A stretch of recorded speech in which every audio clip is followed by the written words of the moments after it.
It's not a good place for the nation to be, obviously, given what can happen and what we saw happen on Saturday.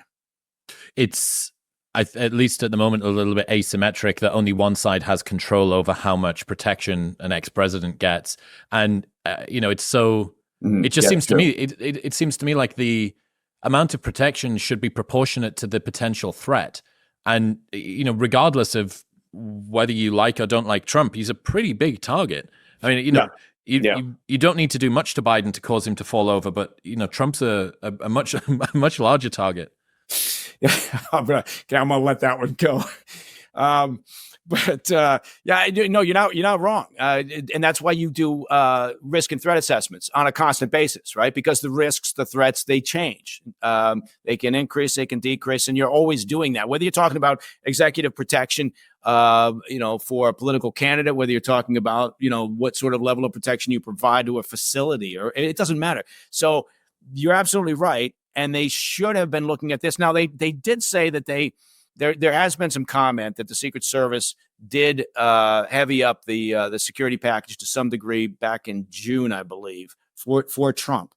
But it's only now that they've approved Secret Service protection for Robert F. Kennedy, right?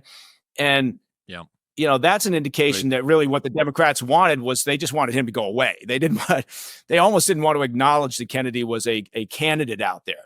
Dude, so I went to dinner with RFK at a friend's house maybe about a year ago. Then I went to a rally thing of his in Austin about 6 months ago. And then I went to another meetup with him about 2 months ago. And at each one of those, he's made it very, very plain. I have no security detail. I have no extra special care from the government, despite the fact that I come from the most assassinated family in American political history.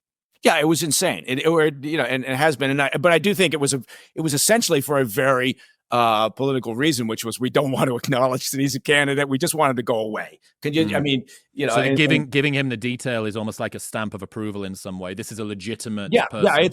It's kind of that formalizing of his candidacy in a way, right? That's a lot of people process it that way.